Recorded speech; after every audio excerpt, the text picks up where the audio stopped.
संत मत धारा आपकी सेवा में प्रस्तुत।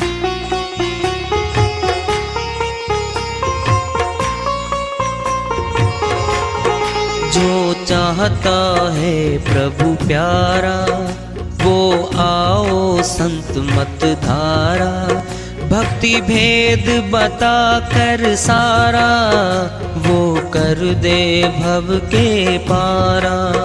जो चाहता है प्रभु प्यारा वो आओ संत मत धारा। भक्ति भेद बता कर सारा वो कर दे भव के पारा। जो चाहता है प्रभु प्यारा।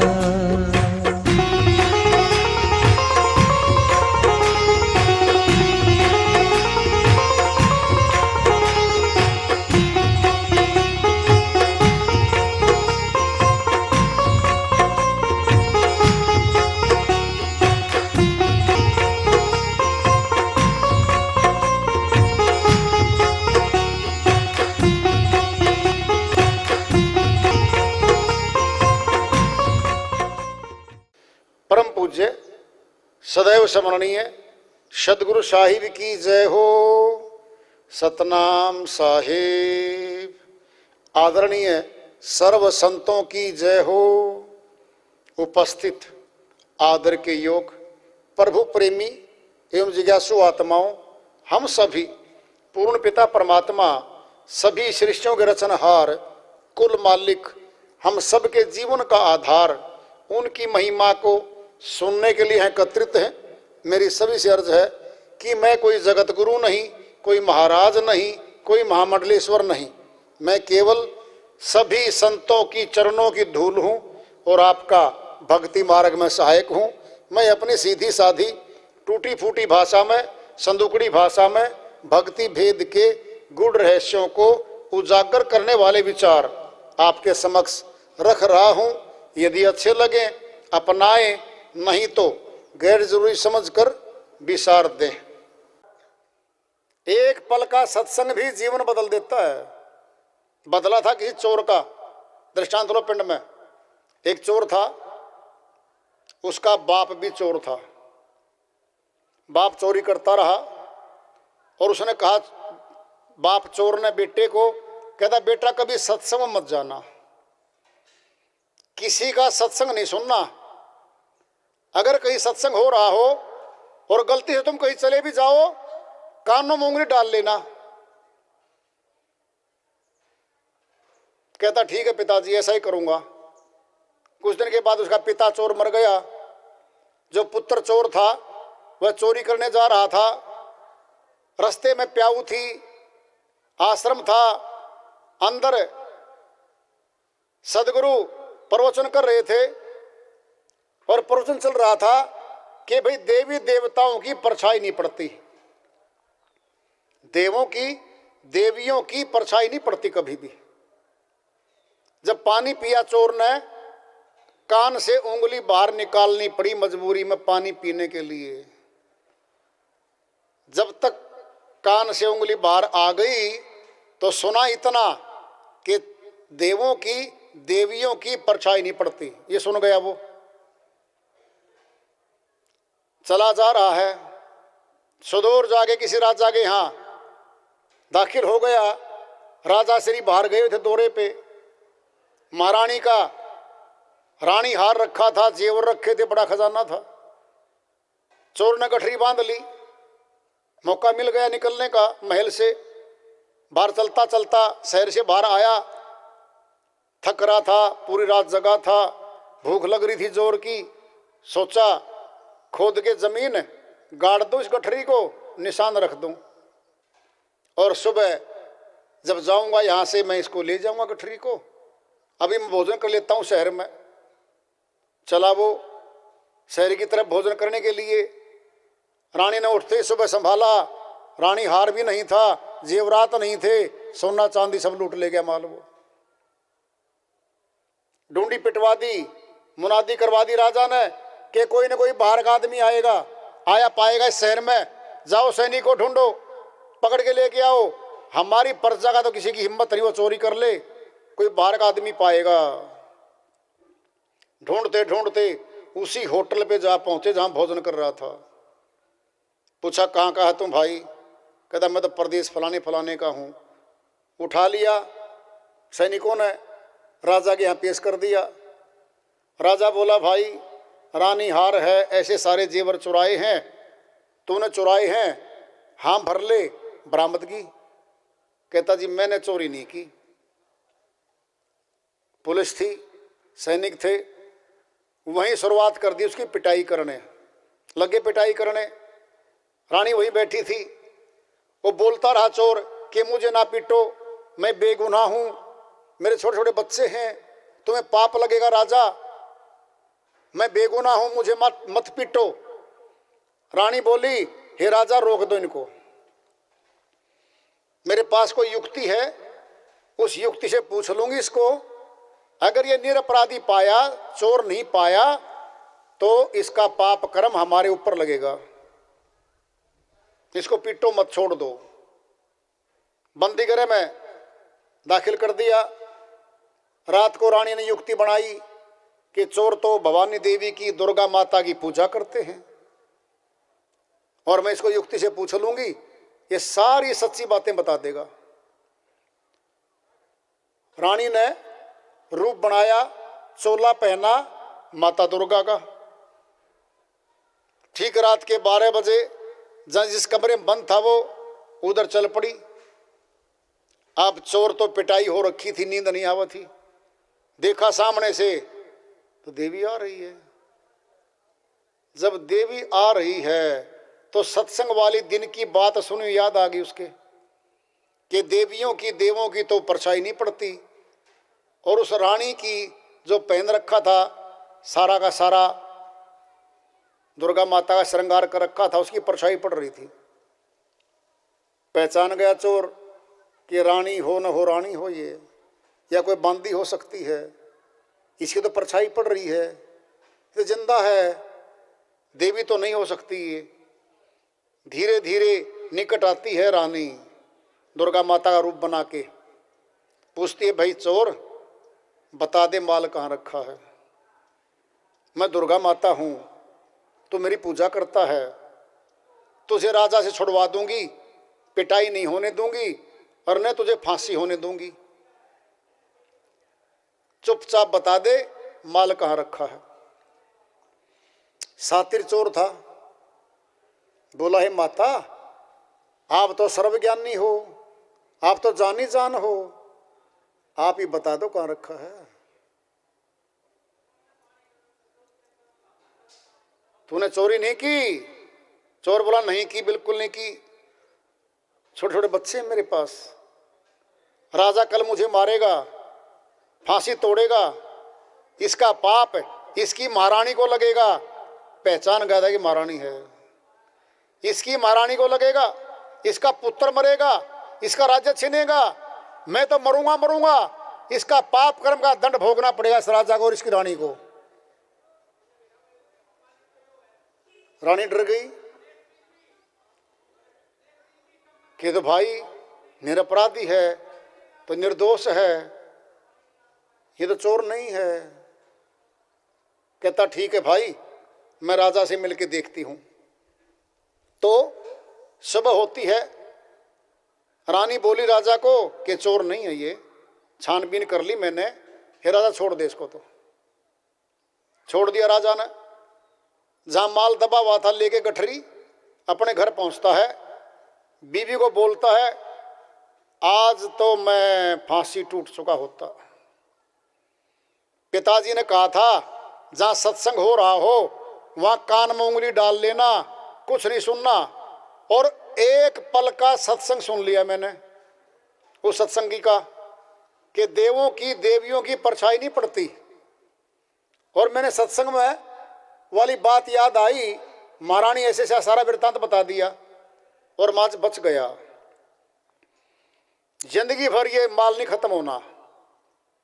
पत्नी को बोला चलो उठो, बच्चों के समेत चलो, उस सत्संगी गुरु के पास चलेंगे जिसने मेरी जान बचाई। आज चले गए, टोकरी ले गए मिठाई की, फलों की, जाके रख दी।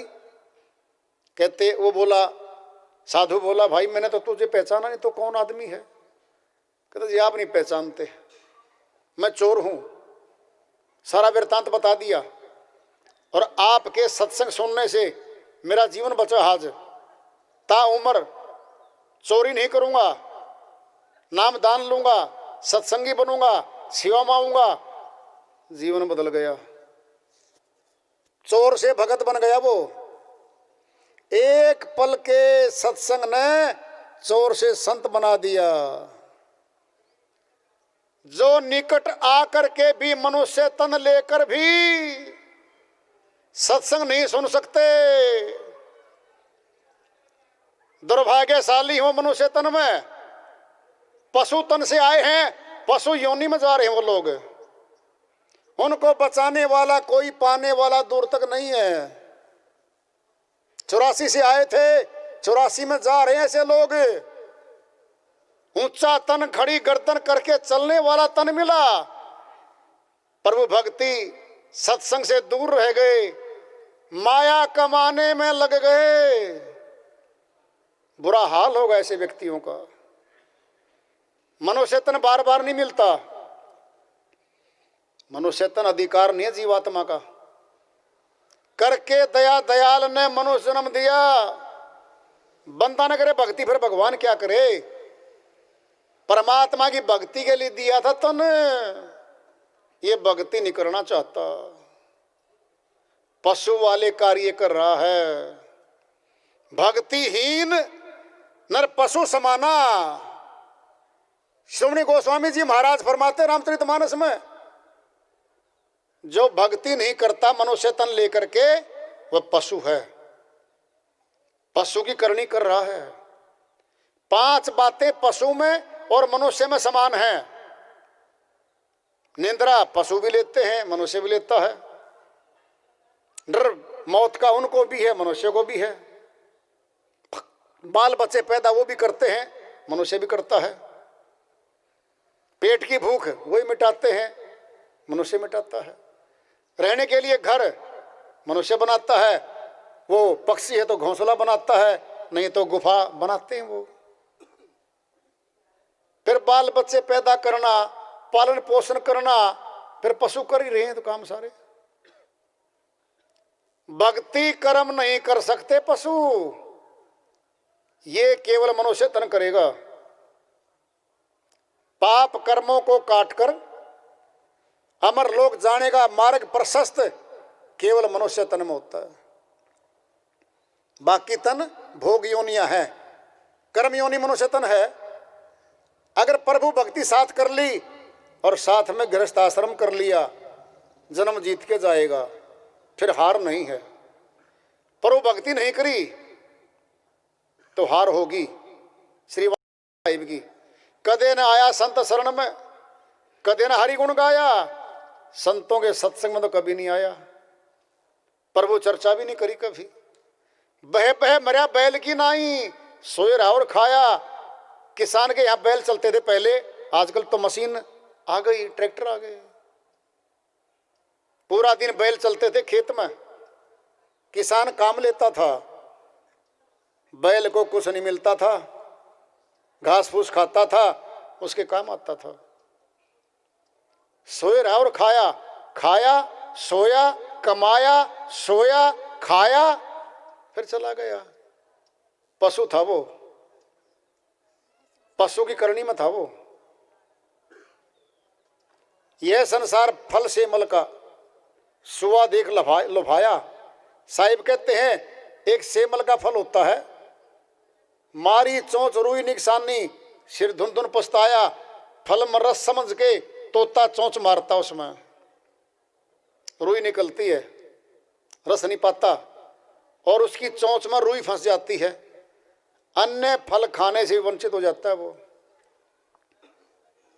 क्या है ये?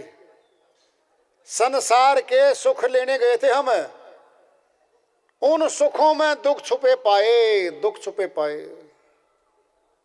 सुख नहीं मिला आत्मा को। अपना परिवार बनाया, परिवार वाले जा लिए, दादा दादी गए, पिता माता गए, हम भी चले जाएंगे यहाँ से। कहाँ जाएंगे मौत के बाद ये नहीं पता। मौत के बाद कहाँ जाएंगे वही तो अज्ञानी है, अनजान है वो, मूर्ख है वो।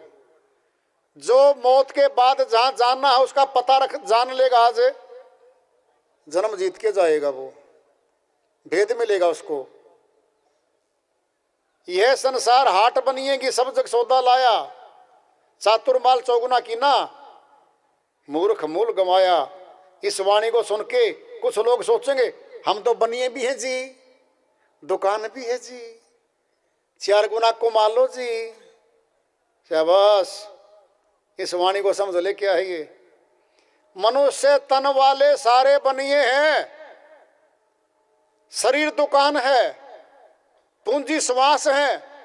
इन श्वासों से भक्ति की पूंजी कमानी थी। कागज के नोट, सोना चांदी पत्थर आदि भर लिए मकान में। पाप कर्म करके भिन्न भिन्न तरीकों से पाप कर्म इकट्ठा कर लिया। गर्दन तोड़ेगा, 84 में जाना पड़ेगा। वहां कोई साथ नहीं जाता परिवार का, न धन जाता, न कोई मनुष्य जाता परिवार का, न कोई पैरवी करने जाता। आत्मा अपने अपराधों के लिए सामने खड़ी होगी धर्मराय कचहरी में। ये पाप कर्म किया है, फल भोग जा 84 में। कौन साथ देगा फिर वहां पे? फिर कौन समझाएगा? कौन समझाने जाएगा उसको फिर? आज तो समझाने वाले, आज ये सुनना नहीं चाहता। आज इसके तेरी मेरी लग रही है, बना लूं, कमा लूं, कितना ही कमा ले, मौत पे सब छूट जाएगा। परमात्मा की भक्ति आत्मा करेगी, वो धन साथ चलेगा। 4 गुना धन कमाने का अर्थ यही है कि भक्ति का भेद जान के जो भक्ति करते हैं वो 4 गुनी कमाई करके जाते हैं। यह संसार माया का लोभी, ममता महल चनाया। माया के फेर में मनुष्य एक एक कौड़ी जोड़ता है। कौड़ी कौड़ी जोड़ी के जोड़े लाख करोड़ी, चलती बार ने कछु मिले लई लंगोटी तोरी। साहिब कहते हैं कि कौड़ी जोड़ के लाखों करोड़ों अरबों बना लिए मनुष्य, चलती बार ने कछु मिले। सेठ जी गुजर गए, एक 6 अंगूठियां थी हाथों में, उनमें हीरे की भी थी, कुछ गले में चैन भी थी। मर गया। पोता बोला, पिताजी दादाजी के हाथों में अंगूठी है, निकाल लो। सब निकाल ली, सारी छानबीन कर ली, जेब में से पर्स निकाल लिया। सफेद कपड़ा आएगा अब 6 गज का, उसका नाम है कफन, वो मिलेगा। सफेद कपड़ा सनातन में सफेद आत्मा के निमित्त है। पता नहीं किसी को सफेद क्यों चढ़ा जाता है। सफेद रंग है आत्मा का, बिल्कुल साफ चिट्टी है वो, उसके निमित्त है वो। आखिरी वस्त्र घर से कफन में जा रही आत्मा। हाथों की अंगूठियां निकाल ली, अगर महिला है तो कान के बाले निकाल लिए, नथरी निकाल ली, सब जेवर निकाल लिए। माता के गर्भ से जैसा आया था वैसा बना दिया वो, सब छीन लिया घर वालों ने। फिर इसने एक एक कौड़ी जोड़ के ये सोचा था कि लेके नहीं जाऊंगा साथ में। ममता महल चनाया, ममता में मोह में परिवार के लिए बना लिया। परिवार इसका था नहीं, होगा भी नहीं किसी का आज तक। पाप कर्म करके उनके निमित्त छोड़ गया और खुद फल भोगने के लिए 84 में चला गया। ऐसे मनुष्य मूर्ख कहलाते हैं, अज्ञानी हैं वो लोग। जो आत्मा अपना भला नहीं कर सकती, दूसरे का भला कभी नहीं कर सकती। खुद का भला भजन में है, प्रभु भक्ति में है। अगर ये कर गई तो जीत होगी। और ये नहीं किया, सब कुछ किया, ऊंचे पद भी लिए, महल बनाए, परिवार बनाए, सब कुछ बनाया, बाद में छूट गया, फिर क्या कमाया? दृष्टांत लोगे पिंड में ले लो, जिंदगी ले लो। एक इंजीनियर एमटेक करके सेठ जी की फैक्ट्री में नौकरी लग गया करने। वेतन 1 लाख रुपए महीने का तय कर दिया सेठ जी ने। सेठ जी बोला भाई 12 महीने के बाद वेतन दूंगा तुझे इंजीनियर जी। कहता ठीक है जी दे देना, क्या दिक्कत है। 12 लाख एकदम मिलेंगे, मैं तो बड़ा खुश होऊंगा और पत्नी के पास जाऊंगा, बच्चों के पास जाऊंगा, सामान खरीदूंगा। कहता ठीक है। 1 वर्ष जब 12 महीने पूरे हो गए, इंजीनियर को कमाते कमाते दिन आ गया वेतन लेने का, 12 लाख रुपए लेने का। इंजीनियर बोला हे सेठ जी आज दिन पूरे हो गए हैं और मुझे मेरा वेतन 12 लाख दे दो। सेठ जी बोला भाई वो सामने कमरा है, वहां 5 कैशियर बैठे हैं, वेतन ले ले और तू लेके चला जा घर। छुट्टी 1 महीने की दे दूंगा तेरे को, जा अपने बच्चों को साथ मिल के आ। इंजीनियर गया उम्मीद लेके, 5 बंदूकधारी बैठे थे कमरे के भीतर। अंदर गया, दरवाजा बंद कर लिया, 5 हथियार बंदों ने। कहता इंजीनियर साहब ये अटैची खोल लो। खोली, 12 लाख रुपए हैं इसमें। वाह जी, सेठ जी तो वैसे के वैसे पाए जैसे सुना था 12 लाख रुपए हैं। उठा के चलूं? नहीं, ये रख दे। सुन ले, तुझे जीवन प्यारा है, ये पैसे प्यारे हैं तुझे। क्या करोगे? गोली से उड़ाएंगे तेरे को, अब गोली मारेंगे तेरे को, तुझे मौत देंगे। बोल क्या चाहिए तुझे? सयाना था, जागरूक था। कहता जी मेरा जीवन बख्श दो। जीवन बचेगा तो फिर कमा लूंगा कहीं ना कहीं, और मौत आ गई तो जीवन भी गया, पैसे भी गए, दोनों में काम गया। निकला रोता पीटता दुखी अपने घर पे पहुंचा। घरवाली ने सोच रखा था 20 तोले सोना लेके आऊंगी बाजार से, कपड़े बच्चों के नए, क्या क्या नहीं करूंगी। गेट पे खड़ी, वो आया, मुंह लटका हुआ, हाथ खाली, न थैला। पूछने लगी जी क्या बात, आप यूं कैसे आए हो आज? कुछ माल ताल पैसे वैसे कहाँ? सारा वृत्तांत बताया कि 12 लाख रुपए अटैची में रखे थे, जान बचा के आया हूं, मौत मिलनी थी मुझे आज। सारा परिवार दुखी, रोने लग गया। 12 लाख नहीं मिले, पूरा परिवार रोया और दुखी होया। जब जिंदगी भर की पूंजी कमाई गई 100 करोड़, 500 करोड़, 1200 करोड़, यम के दूत आएंगे, बिल्डिंग में दाखिल होंगे मनुष्य तन में। सेठ जी छोड़ दे सारा। नहीं भाई ये मेरा मकान है, ये मेरा परिवार है। सेठ जी ने तेरा परिवार था न तेरा मकान था, तेरा कुछ था ही नहीं। भक्ति करने को तन दिया था, वो नहीं की तूने।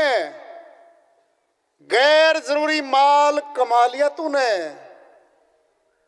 कितना रोएंगे उस दिन, फिर बता नहीं पाएंगे। काल पुरुष की यही चाल है कि घर वालों को बताने नहीं दूंगा। तो क्यों? उनको भी तो ऐसे कमवाऊंगा, ऐसे मारूंगा। आवागमन में आत्माओं को चलाऊंगा। जाने वाला बता नहीं सकता कहां गया हूं, रहने वाले देख नहीं सकते वो कहां गया है। इसी मौत के पर्दे के बीच में आवागमन का कारोबार काल पुरुष का चल रहा है। जो भक्ति नहीं करते ये सारे भोजन है काल का। काल खाएगा इनको पूरी तरह चबा चबा के। आज बेशक पद पे बैठे हों, चौकीदार हों, बॉडीगार्ड हों, सुख साधन हो, कोठी बंगले हो, चाहे आज निकाल लें घर से, सफेद कपड़े में ले जाएंगे, लकड़ियों के बीच में देके स्वाहा। अपनी आदमी फूंक के आए, बाहर का नहीं फूकता कोई। लावारिस को तो कमेटी वाले देते हैं। मुर्दे को भी देते हैं लत्ता लकड़ी आग, जिंदा नर चिंता करे ताके बड़े अभाग। कबीर साहिब कहते हैं मुर्दे को भी देता है लत्ता, लकड़ी, आग, कफन। लकड़ी कमेटी में, म्युनिसिपल कमेटी में, कॉरपोरेशन में पहले से ही बंदोबस्त है। अगर कोई लावारिस लाश आएगी तो उसका खर्चा लकड़ी का, लत्ते का वो देते हैं। जिंदा नर चिंता करे ताके बड़े अभाग, ये जिंदा चिंता कर रहा है क्या होगा मेरा।